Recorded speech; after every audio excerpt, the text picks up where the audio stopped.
یو د مازیګر دی او یو د سحر دی دا یخ منځونه دي نبی علیہ السلام فرمایل وی څوک چې د دې دواړو باندې عمل کوي که نارینه که زنانه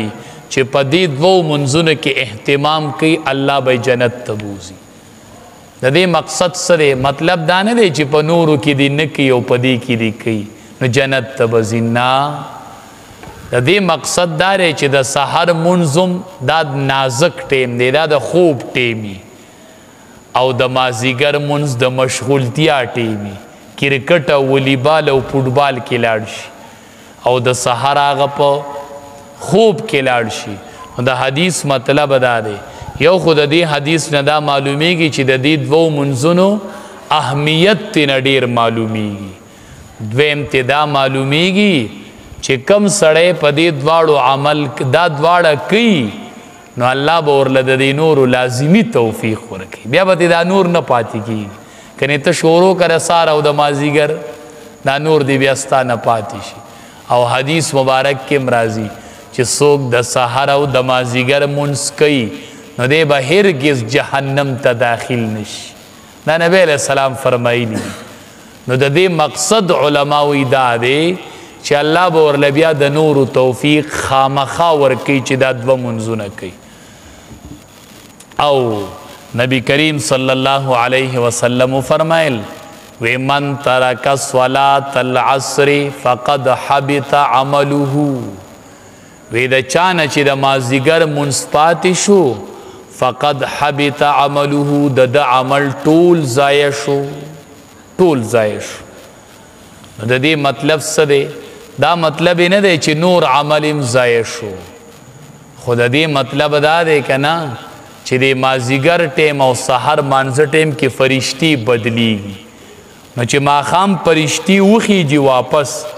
او د مازدیګر مونځ نه کړی نو هغه عمل وختو خو نیمګړی وختو نو ځکه فقد حبط عمله د عمل ضایع شو نبی کریم صلی الله علیه وسلم فرمایي عمل ضایع شو په دې زنانه و نارینه له سوچ پکار دی چې مازدیګر مونځ ته پاتې شو نبی علیہ السلام وی عمل ضایع شو فرشتي ریکارډ وخیجو اسمان ته خو نیمګړی ختلی دی نیمګړی او دا لاس کوي نبی علیہ السلام ډېره ښکلې خوشخبري کړې ده د سحر او د مازدیګر مانځه کې ډېرې ښکلې خبرې کېږي د دې په باره کې پکار ده چې دې کې مونږ پابندي کړو حدیث مبارک کې راځي سحر او مازدیګر کې فرشتي بدلیږي دې منځونو کې څنګه چې دا تبلیغیان کوي دا ټیک خبره کوي ګورئ دا مازدیګر چې کومې فرشتي راکوزي شوي د دې ډیوټي د سحره پورې سار چې راکوزي شي نو د هغې ډیوټي د مازدیګره پورې نو د سحر په ټیم کې هم دا جمع شي او د ماښام په ټیم مازدیګر کې هم جمع شي حدیث مبارک کې راځي که نه دا فرشتي چې وخیږي نو الله ترې تپوس وکړي وایي زما بندیان په څه حال کې وو نو چې چا د مازدیګر منځ هم کړی د ماښام هم کړی نو دا دواړه ډلې چې د فرشتې چې مازدیګر راشي نو دی سحر ځي که نه نو مازدیګر مانځه له راکوزي شي او سحر مانځه پسې بیا وخیږي الله ورته وایي زما بندیان په څه حال کې و فرشتو نو ولې الله ته علم نه دی خو نه کله چې الله بني آدم پیدا کو نو فرشتو اعتراض کړی وی دی به فسادونه کوي وینې به تویوي د عبادت دپاره مونږ پوره یو که نه نو الله ورته هغه خبره یادوي نو فرشتو ته وایي زما بندیان په څه حال کې و الله اکبر فیقولون فرشتې ورته وایي ترکناهم وهم یصلون اتیناهم وهم یصلون الله ته د بندیانو تپوس کوي نو چې مونږ پرېښودل راتلو تی نو هم په مانځه ولاړو او چې لاړو نو هم په مانځه ولاړو ترکناهم وهم یصلون الله چې مونږ پرېښودل راتلو تی نو هم په مانځه ولاړو نو د مازدیګر هغه چې ځي مازدیګر نو دی په مانځه ولاړي